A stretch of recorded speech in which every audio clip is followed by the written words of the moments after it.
மாதிரி தோட்டக்கலை பண்ணை சுந்தரமுடையான்.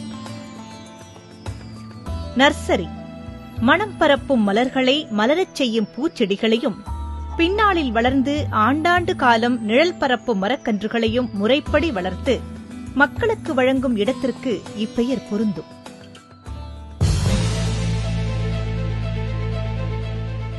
ராமநாதபுரம் மாவட்ட ஆட்சித் தலைவரை தலைவராகக் கொண்டு மாவட்ட ஊரக வளர்ச்சி முகமையின் நிர்வாக கட்டுப்பாட்டில் மண்டபம் ஊராட்சி ஒன்றியத்திற்குட்பட்ட சுந்தரமுடையான் கிராமத்தில் சுமார் 30 ஏக்கர் பரப்பளவில் ஆல்போல் தழைத்து காணப்படும் இந்த அரசு மாதிரி தோட்டக்கலை பண்ணை 1986ஆம் ஆண்டு ஆரம்பிக்கப்பட்டது.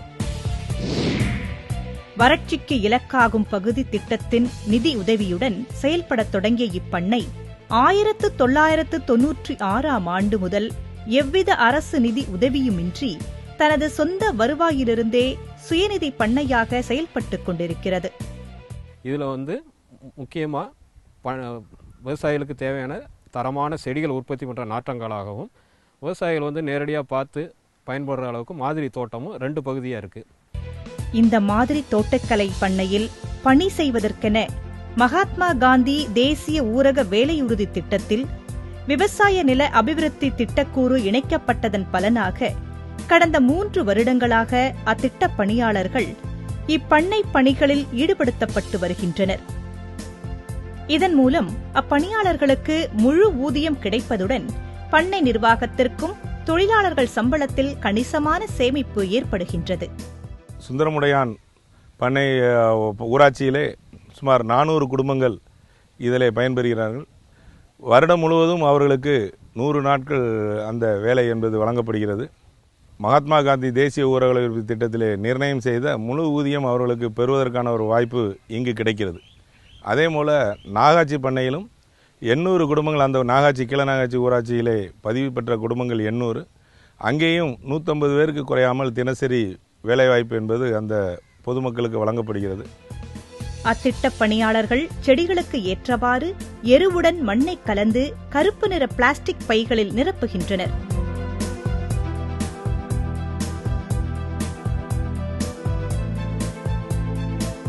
அவ்வாறு நிரப்பப்பட்டு தயார் நிலையில் இருக்கும் பைகளில் பருவத்திற்கேற்ற விதைகளை மிகவும் ஈடுபாட்டுடன் ஊன்றி வருகின்றனர்.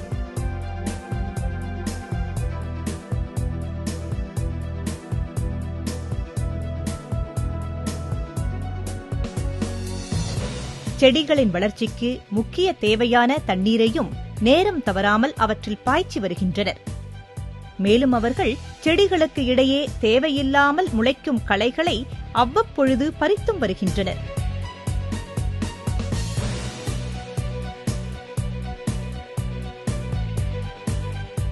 மகாத்மா காந்தி தேசிய ஊரக வேலையுறுதி திட்டத்தின் மரங்கள் நடும் திட்டத்தின் கீழ் விநியோகம் செய்திட 50,000 சவுக்கு மரக்கன்றுகள் உற்பத்தி செய்யப்பட்டு பராமரிக்கப்பட்டும் வருகிறது.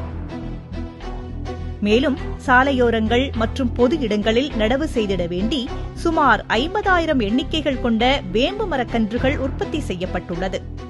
இங்கே உற்பத்தி பண்ணுற செடிகள் தமிழ்நாட்டில் எங்கே வச்சாலும் அதனோட ஃபீல்டில் வயலில் அதனோட வளர்ச்சி நல்லாயிருக்கும்.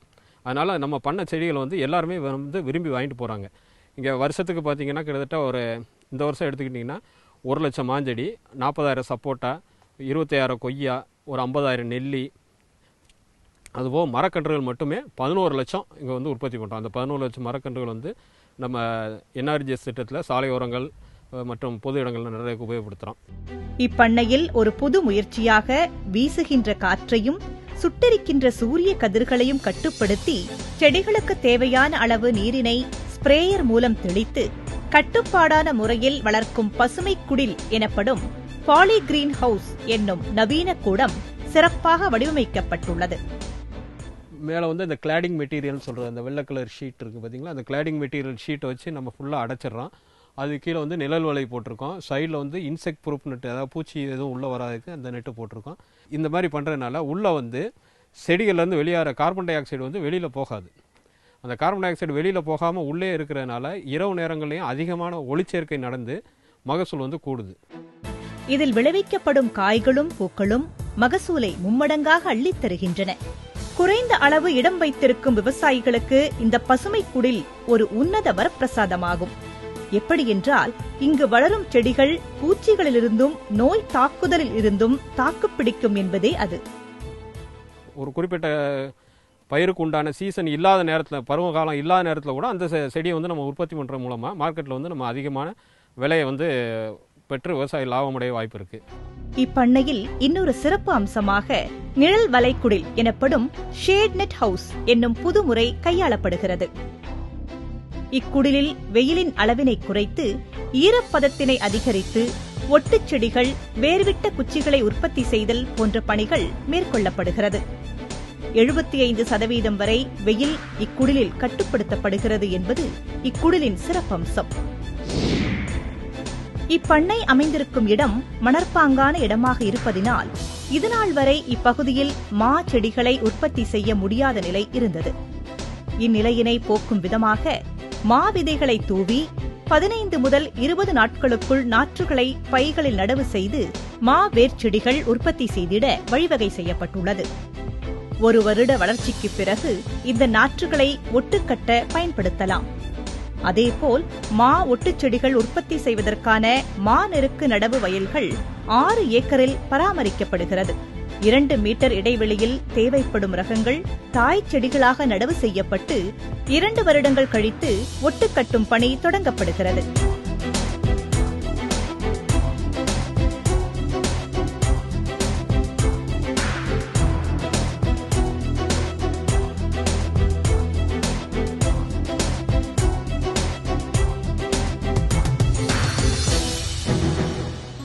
ஒட்டு கட்டிய நாளிலிருந்து 90 நாட்கள் கழித்து ஒட்டுகள் பிரித்தெடுக்கப்படுகிறது.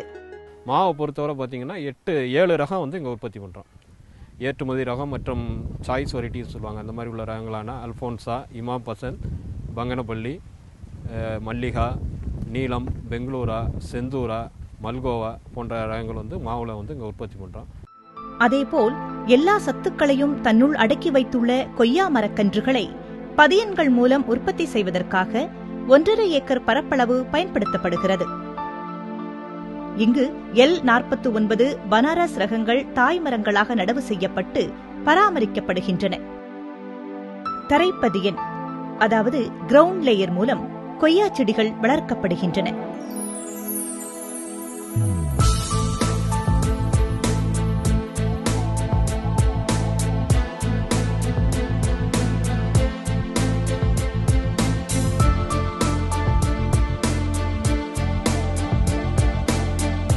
பதியன்கள் போடப்பட்ட 60 நாட்களிலிருந்து 70 நாட்களுக்குள்ளாக தனிச்செடிகள் புதியதாக உற்பத்தி செய்யப்படுகின்றன.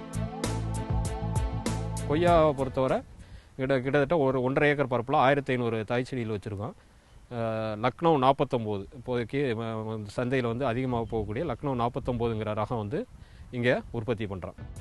இந்த அரசு மாதிரி தோட்டக்கலை பண்ணையில் இன்னொரு சிறப்பம்சம் பனிப்புகையறை எனப்படும் மிஸ்ட் சேம்பர். இவ்வறையில் அதிக வெப்பம் மற்றும் தண்ணீரின் மூலம் ஈரப்பதம் அதிகரிக்கப்படுகிறது. இதுபோல் அதிகரிக்கப்படும் ஈரப்பதத்தினால் செடிகள் வேர்விடும் காலம் குறைக்கப்படுகிறது. அதேபோல் வேர்விட்ட குச்சிகளின் உற்பத்தி வெற்றி விகிதம் 80% முதல் 85% வரை அதிகரிக்கின்றது. இவ்வறையில் மாதுளை, மல்லிகை, ரோஜா, அரளி மற்றும் அழகுச் செடிகள் உற்பத்தி செய்யப்படுகின்றது. இப்பண்ணையில் உற்பத்தி செய்யப்படும் வேம்பு, சவுக்கு, பூவரசு, நீர்மருது போன்ற மரக்கன்றுகளும் மற்றும் சாமந்தி போன்ற பூச்செடிகளும் தமிழ்நாடு அரசு தோட்டக்கலைத்துறையால் நிர்ணயம் செய்யப்படும் விலையிலேயே இங்கு விற்பனை செய்யப்பட்டு வருகிறது. 95-96 ஆண்டு இதனுடைய வருவாய் 5,64,000 ரூபாய். 15-16 இந்த பண்ணைகளினுடைய வருவாய் 1,25 லட்சம் வருவாய் ஈட்டியிருக்கிறது.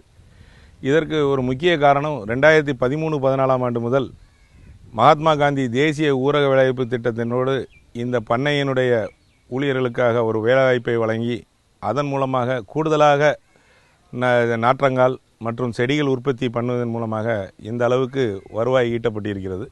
தரமான பழச்செடிகளையும் மரக்கன்றுகளையும் சிறப்பான முறையில் உருவாக்கும் இந்த அரசு மாதிரி தோட்டக்கலை பண்ணை அனைத்து விவசாயிகளும் பார்த்து பயன்பெறத்தக்க பண்ணையாக மாறியிருப்பதற்கு காரணம் இதற்கென தனி கவனம் செலுத்தும் மாவட்ட ஊரக வளர்ச்சி முகமை என்றால் அது மிகையல்ல.